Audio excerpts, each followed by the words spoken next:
the taste of something wrong. The restaurant had been chosen for its silence, not its food. It was one of those old Manhattan places that survive by knowing when not to ask questions, where the lights were dim enough to soften faces and the waiters moved like shadows, trained never to remember names. Dean Martin noticed these things the moment he stepped inside. He always did. The room smelled of butter, aged wood, and expensive restraint. To anyone else, it would have felt like safety. To Dean, it felt like a stage set before a difficult scene, quiet, polished, and waiting for something to go wrong. Bumpy Johnson had already arrived. He sat in the corner booth, posture relaxed, suit immaculate, his presence filling the space without effort. Men like Bumpy didn't need to raise their voices.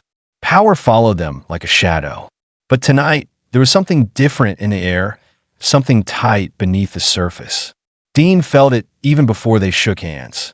Their friendship, if that was the right word, had been built over years of mutual respect, favors never spoken aloud, and a shared understanding that dignity mattered more than fear. Dean had performed in rooms full of smiling predators before. Bumpy had ruled streets where smiles meant nothing at all. They recognized that same calm in each other. Dinner was meant to be routine. A private meal, a pause between obligations, a rare moment where neither man had to perform. The waiter took their order with his eyes lowered, too careful, too rehearsed.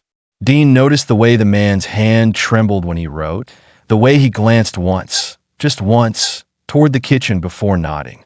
Dean said nothing. He never rushed judgment. Observation was his strength. When the steaks arrived, they looked perfect. Thick cuts, cooked precisely, juices settling just right. Bumpy picked up his fork, cut into the meat, and took a bite. He chewed once, then stopped. His eyes didn't widen. He didn't cough or reach for water. He simply paused, as if listening to a thought no one else could hear. Dean saw the change immediately, the subtle tightening of Bumpy's jaw, the way his hands stilled on the table. Power didn't vanish in moments like this. It sharpened. "This isn't right," Bumpy said quietly. Dean didn't ask what he meant. He reached for his own plate and smelled the steak before tasting it. Years in Hollywood had taught him that danger rarely announced itself loudly. It hid in small details, in flavors that didn't belong. He took a careful bite, let it sit on his tongue, then set his fork down without swallowing. There was a bitterness beneath the seasoning, something chemical, something careless. Dean felt a slow, cold certainty settle in his chest. He leaned back, folded his napkin once, and placed it on the table. "Nobody touch anything," he said calmly, his voice low but firm. It wasn't a command shouted in anger.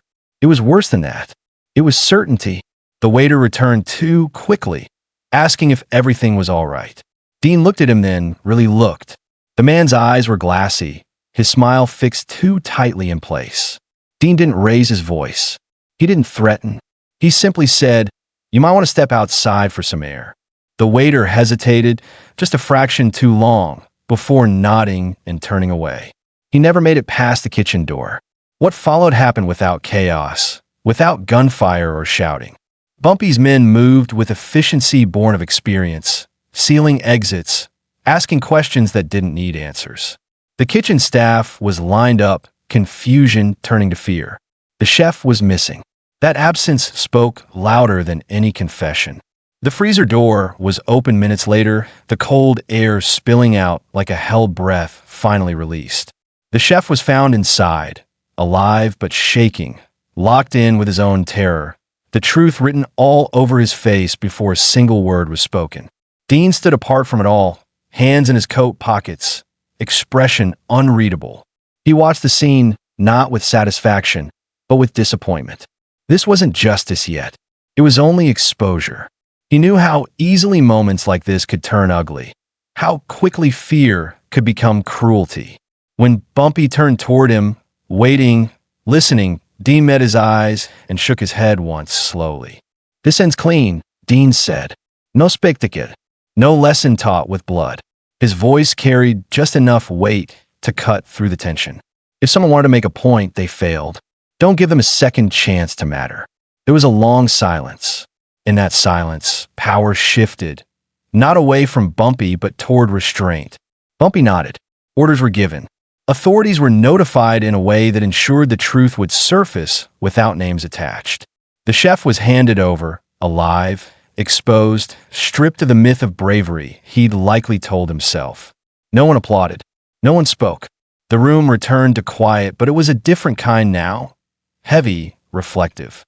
Later, outside under the streetlights, Bumpy exhaled slowly, the tension finally leaving his shoulders. Most men would have turned that into a message, he said. Dean adjusted his coat, looking up at the night sky as if it had the answers. Messages get misread, he replied. Decency doesn't. They parted ways without ceremony. Dean walked alone, the city humming around him, knowing this night would echo forward. Someone had tried to poison power with cowardice, and power had answered with restraint. But he also knew this was only the beginning. Injustice rarely traveled alone. It left footprints, and Dean Martin had a habit of following them. Not with fists or threats, but with presence, patience, and words chosen like final notes in a song that left no room for argument. The taste of something wrong lingered, not on his tongue, but in his mind. And it told him plainly, this story wasn't finished yet. The silence after the cold. The days after the restaurant incident passed quietly on the surface.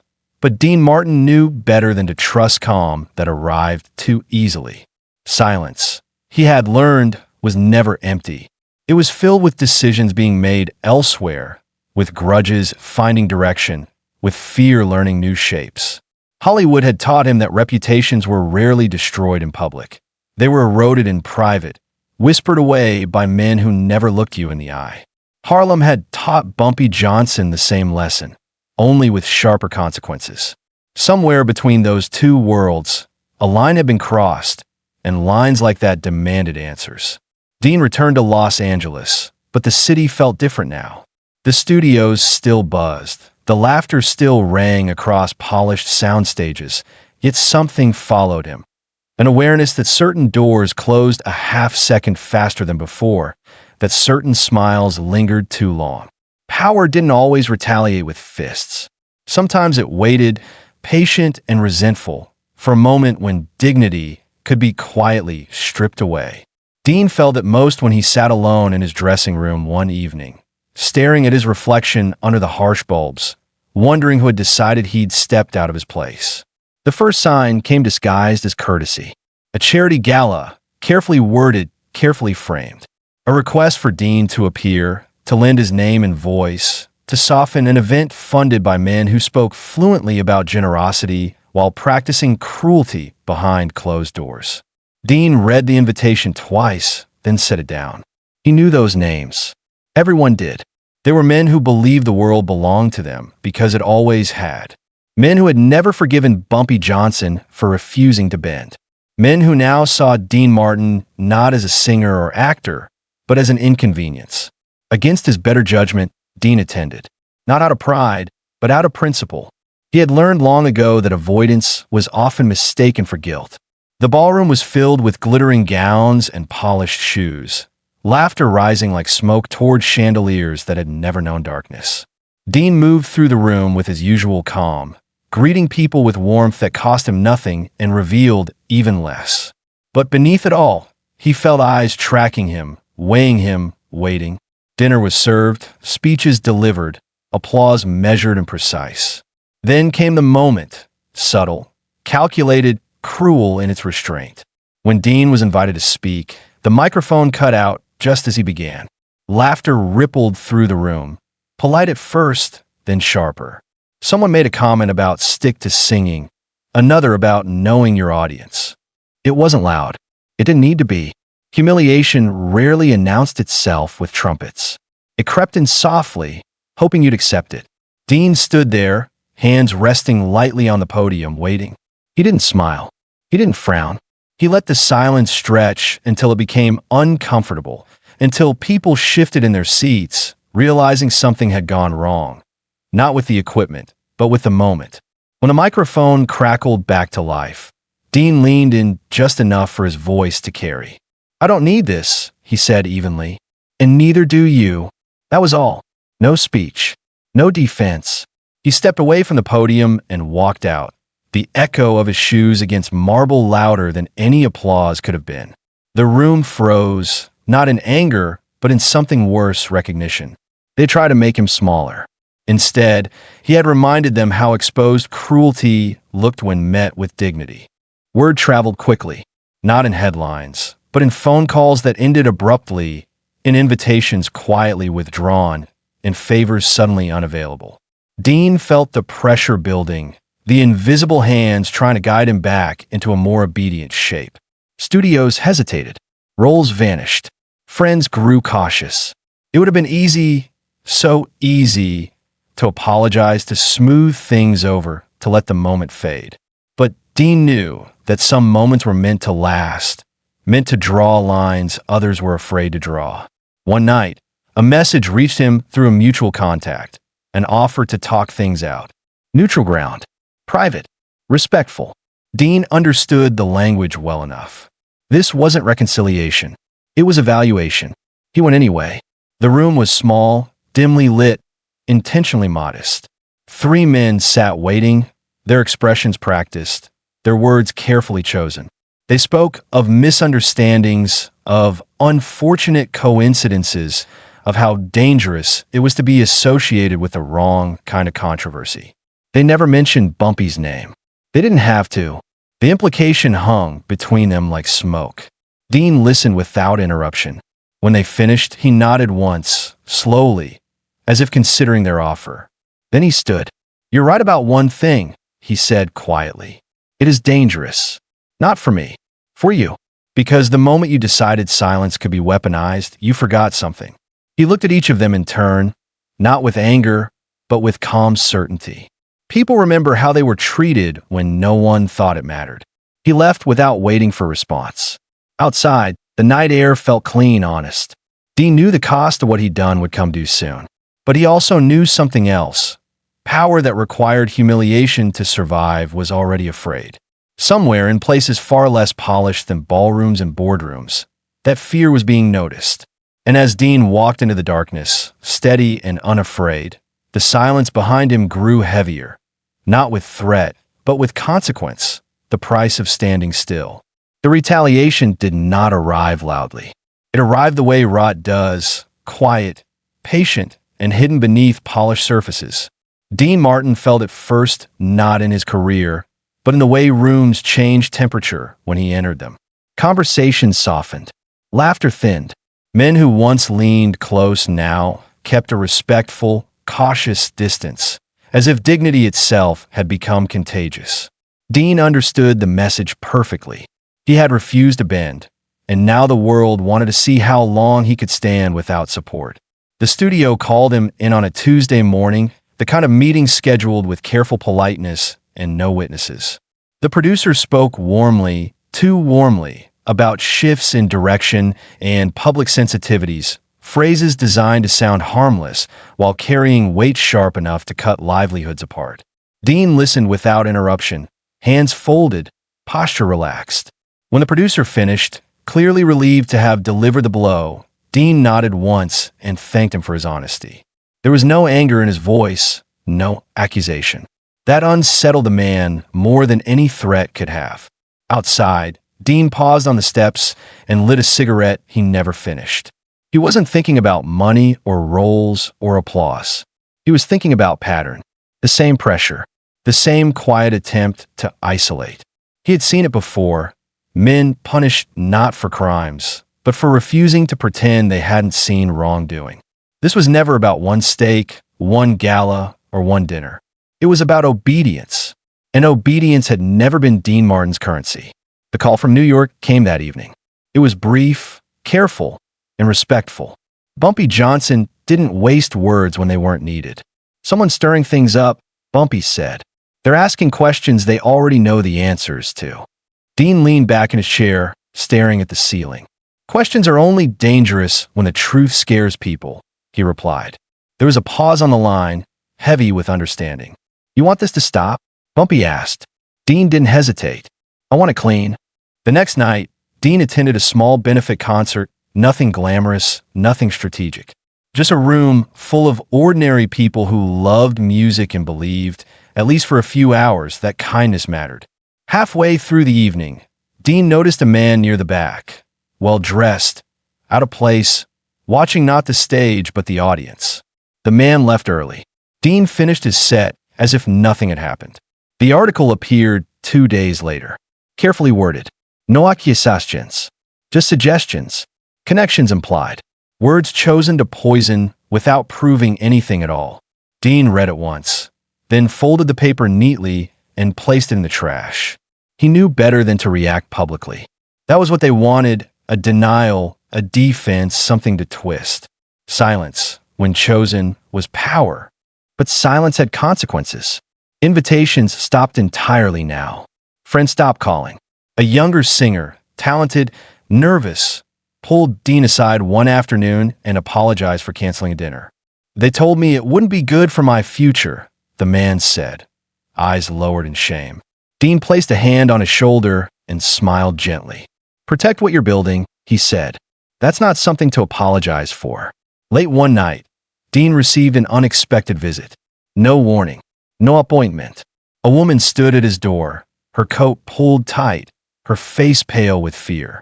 She introduced herself as a former kitchen assistant from the Manhattan restaurant. She had been fired quietly, paid to disappear, but guilt had followed her west. They planned it, she said, voice trembling. The chef wasn't alone. There were others. They wanted chaos. They wanted blame. Dean listened. He offered her coffee. He didn't interrupt. When she finished, he thanked her, not for what she knew, but for coming forward. You won't hear from me again, he said calmly, but you will be safe. She left lighter than she arrived, and Dean sat alone in the quiet, understanding now that the line had moved again. This was no longer about him. It was about how far men in power would go to protect their illusion of control. The turning point came unexpectedly, in a place where cruelty believed it was invisible. A private dinner, closed doors, the same names, the same laughter, and Dean Martin's name used as a joke, a soft one, disguised as humor, meant to remind everyone present that dissent had a cost. Dean was not in the room, but his absence was. The next morning, a single letter arrived at the desk of a man who had never been denied anything. It contained no threats, no accusations, no signatures. Only a list, dates, places, conversations, and one sentence at the bottom, written in calm, deliberate ink. You mistook silence for permission. Nothing happened that day, or the next. But something shifted. Articles stalled. Meetings were canceled. Pressure eased, not vanished, but redirected. Respect, begrudging and quiet, returned where fear had failed. Dean felt it weeks later when the studio called again. Tone changed, posture softened. He declined politely. He had learned something valuable in the stillness. His worth did not come from permission. Standing alone on his balcony that night, the city stretching endlessly below, Dean Martin understood the real cost of dignity. It was isolation. It was patience. It was knowing when not to speak, and when a single sentence could undo months of cruelty. And as the wind moved through the dark, carrying secrets from one corner of the city to another, Dean knew the story was far from over. Because power, once challenged without violence, never forgot the man who refused to kneel when respect is tested. Time did not heal the wound Dean Martin had opened. It studied it, measured it, waited for the moment it could be reopened without anyone noticing who held the blade. Dean understood this instinctively. Men who lost control rarely sought revenge right away. They preferred correction. They preferred to remind you, quietly, surgically, where they believed you belonged. And when that reminder finally came, it arrived wrapped in opportunity. The offer was generous on paper. A return to the screen in a prestige production, the kind of film whispered about months before casting was announced. It promised legacy, awards, forgiveness disguised as admiration. Dean read the contract carefully, slowly, noting what wasn't there as much as what was. Buried beneath the legal language was a clause granting discretionary public representation authority to the studio. In simpler terms, they wanted his voice when it suited them, and his silence when it didn't. Dean folded the papers and placed them back in the envelope without signing. He didn't reject it outright. He asked for a meeting. The room they chose was meant to impress. Floor-to-ceiling windows. Leather chairs arranged just far enough apart to feel formal. 3 executives waited, their smiles perfectly rehearsed. They spoke of growth, of reconciliation, of how misunderstandings could linger too long if pride was allowed to interfere. Dean listened, hands resting loosely on his knees, his face calm, his posture unyielding. When they finished, he nodded politely. "I don't confuse opportunity with permission," he said. "And I don't confuse silence with peace." The smiles tightened. One man leaned forward, voice lowering, tone shifting just enough to reveal the steel beneath. "You've had a difficult season," he said. "We're offering a way back." Dean met his eyes. "I never left." The meeting ended shortly after. No raised voices. No slammed doors. Just an understanding reached without agreement. Dean walked out, knowing the next move wouldn't come from Hollywood. It would come from somewhere darker, where humiliation felt more satisfying than exclusion. That night, a benefit dinner was held in New York.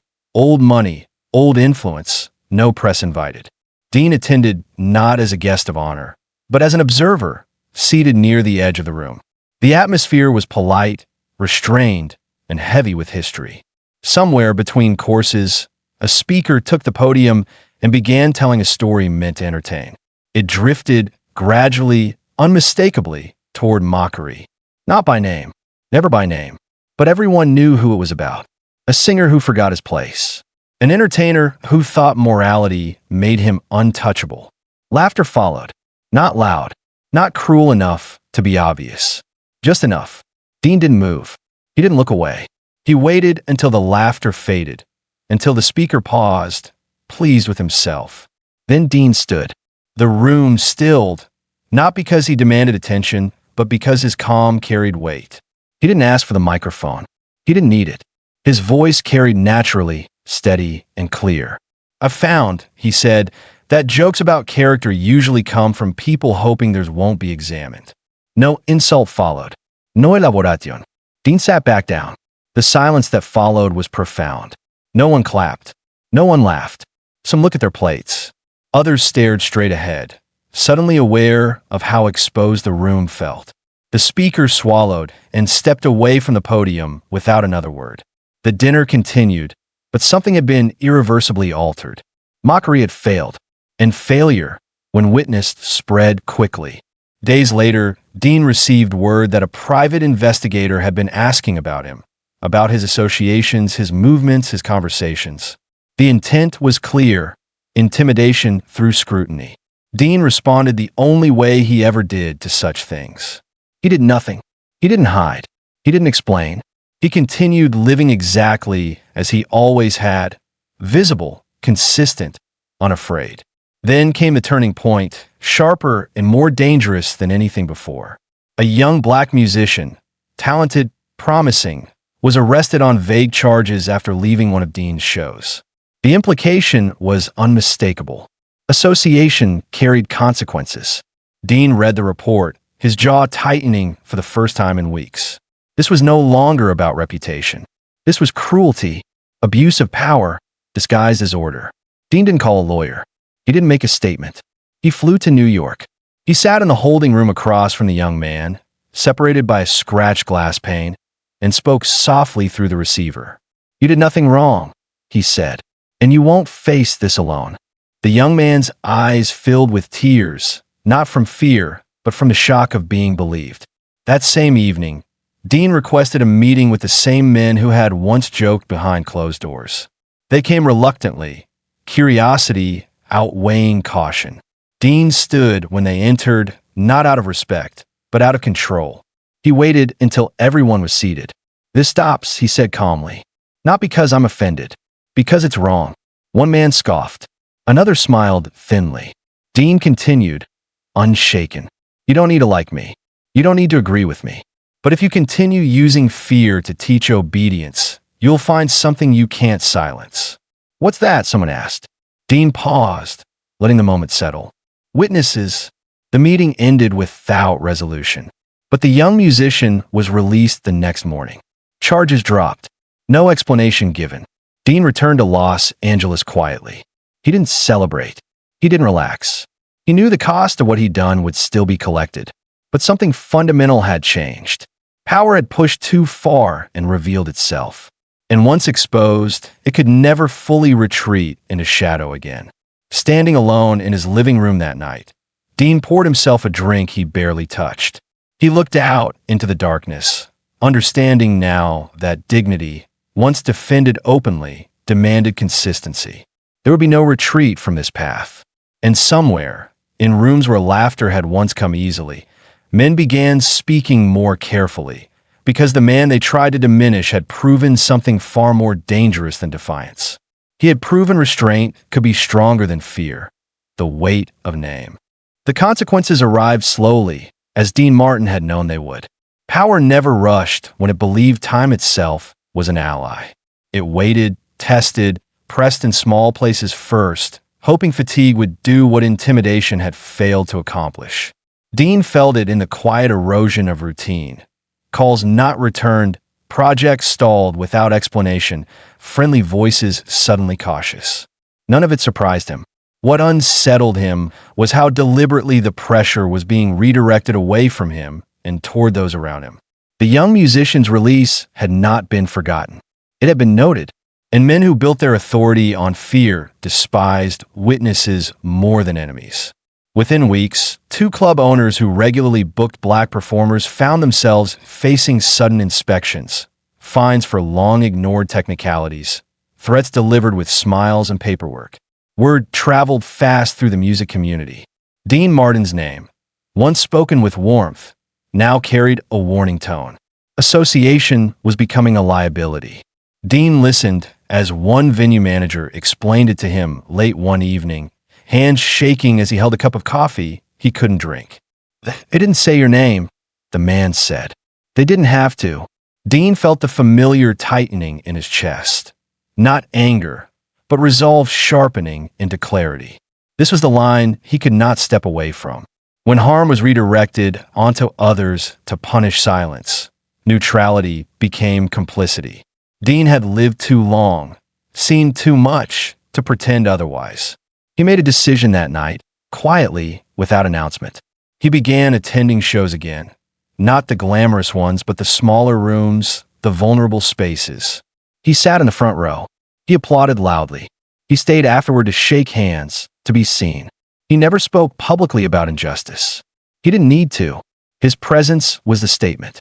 Every time he walked into a club that others avoided, the room stiffened with fear and then slowly, visibly relaxed.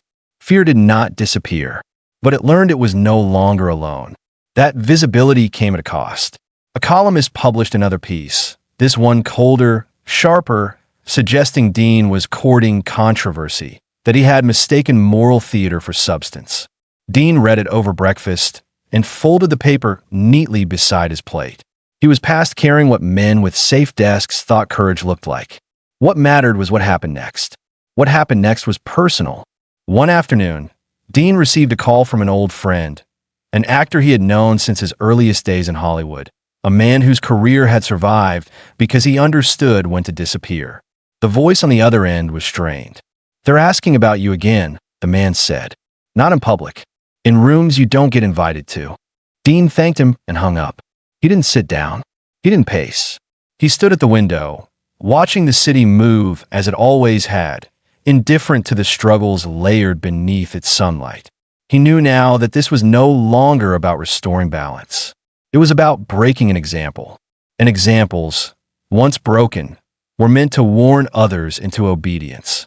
That evening, Dean attended a private gathering, small, discreet, intentionally unremarkable. A few industry figures, a few donors, a few men who believed influence should never be noticed directly. Conversation flowed easily at first, then carefully. Dean listened more than he spoke, his calm presence unsettling those who preferred tension they could control. Halfway through the evening, a man across the room laughed and made a comment about knowing when to stop making statements. The laughter that followed was tentative, uncertain. Dean didn't look at the man. He sipped his drink and waited until the sound died on its own. Then he spoke, softly, without accusation. Statements are easy, he said. Standing somewhere costs more. The room went still. No one challenged him. No one supported him. That was enough. The turning point came days later, in a place Dean never expected, his own past.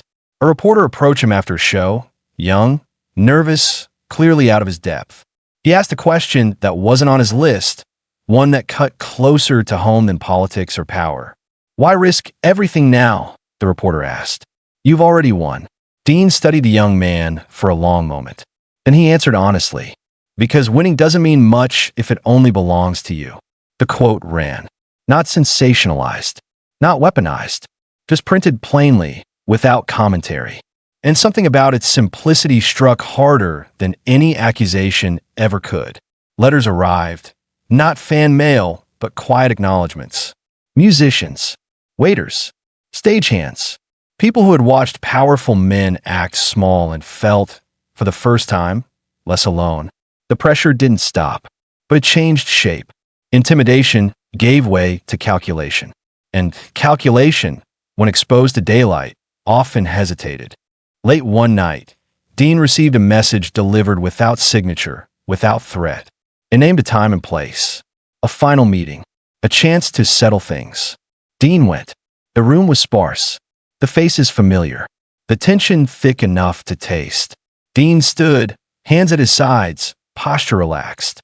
He listened as men spoke of compromise, of mutual benefit, of how easily things could return to the way they were. If he agreed to step back, to let the moment pass, to stop being visible. When they finished, Dean didn't respond right away. He let the silence stretch, heavy and uncomfortable, until impatience began to show. Then he said, quietly, "You keep asking me to move so you don't have to." No one answered. "I won't," he continued, "but I won't fight you either. I'll just stay where I am." It was not a threat. It was a promise. Dean left the room knowing the next chapter would be the hardest yet. Because power could forgive defiance. What could not forgive was endurance, the calm that would not move. Endurance unnerved them more than rebellion ever could.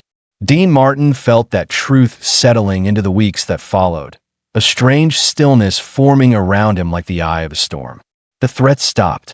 The whispers softened. But the attention, cold, deliberate, measuring, never left. Power had shifted from pressure to patience, and patience, when used by men accustomed to control, was often a prelude to something final. Dean continued his routine without alteration. He sang when he was booked. He showed up where he was invited. He treated every room the same, whether it held executives or stagehands. He understood that constancy was its own kind of defiance. Men who relied on leverage expected reactions. They expected fear, anger, retreat. What they did not expect was a man who remained exactly himself, unmoved, unperforming, and unmistakably present. The next injustice arrived wrapped in legality. A civil complaint, technically sound, morally hollow, filed by an organization Dean had once supported publicly. The accusation was vague but damaging, designed not to win in court, but to linger in the air like smoke. The timing was precise. A major network announcement loomed. Sponsors grew nervous. Advisors suggested quiet settlement. "It'll go away," one said. "You don't need to prove anything." Dean read the complaint twice, then set it aside. He didn't call his lawyer immediately. He called the head of the organization instead and requested a meeting. No intermediaries, no statements, just a conversation. They met in a neutral office, bright and impersonal. The man across from Dean spoke carefully, avoiding direct accusations while implying responsibility. Dean listened, nodding occasionally, his expression unchanged. When a man finished, Dean leaned forward slightly, his voice calm and precise. "You don't believe this," Dean said. It wasn't a question. The man hesitated. That hesitation was answer enough. Dean continued. "You were told this would be easier than telling the truth." Silence followed, heavy and exposed. The man looked down at his hands, then back up, shame flickering across his face. He said nothing. Dean stood, straightened his jacket, and left without another word. He didn't need a confession. He needed clarity. The complaint was withdrawn 48 hours later. No explanation, no apology, just gone. The quiet victory changed nothing and everything. Those watching understood now that intimidation had limits. Dean had found them. But power, once cornered, often sought one last display. It came at a televised event, one of those carefully curated nights meant to celebrate unity while ignoring its absence elsewhere. Dean was seated near the front, visible but not central. Halfway through the program, a presenter took the stage and spoke passionately about keeping art separate from controversy. The words were polite. The implication was sharp. Cameras cut briefly to Dean's face, hoping to capture discomfort. They found none. Dean sat still, hands folded, listening as if the speech were meant for someone else entirely. When applause followed, he clapped, slowly, evenly, neither mocking nor approving. The restraint unsettled the room. He was refusing to play the role assigned to him. Again, then came the moment no one had planned for. The presenter faltered, glancing toward Dean as if expecting reaction, then back to the audience. The room grew uneasy. Dean felt the shift and stood, not abruptly, not dramatically, but naturally, like a man answering his name. He didn't ask permission to speak. He didn't need it. "I agree," he said, his voice carrying without effort. "Art should be separate from controversy." He paused, allowing the room to settle. But dignity shouldn't be. That was all. No accusations, no names, just a line drawn so cleanly it couldn't be mistaken. The applause that followed was hesitant at first, then genuine, not loud, not triumphant, but respectful. Some clapped because they believed, others because they feared not doing so would reveal too much. Dean sat back down, heart steady, knowing he had said the last word without raising his voice. In the days that followed, something subtle but profound occurred. People began to speak differently around him. Not louder, not bolder, just more honestly. Invitations returned, not as tests, but as acknowledgments. A few apologies arrived, quiet and awkward. Dean accepted none of them publicly. He didn't need closure delivered with ceremony. One evening, as he prepared to leave a small venue, a stagehand approached him. Young, nervous, earnest. "You didn't have to do any of that," the man said. "But you did." Dean smiled, warm and unguarded. "I didn't do it for attention," he replied. "I did it so you wouldn't think silence was your only option." The man nodded, eyes bright, and walked away carrying something lighter than when he arrived. Later that night, alone in his car, Dean reflected on the path he had chosen. He had not dismantled power. He had not corrected history, but he had interrupted a pattern. He had proven that composure could outlast cruelty, that a man who refused to move could force others to reconsider their footing. The calm had held, and somewhere, in rooms where strategies were once drawn confidently, men now hesitated, because the man they tried to exhaust had shown them the most unsettling truth of all. He could wait longer than they could.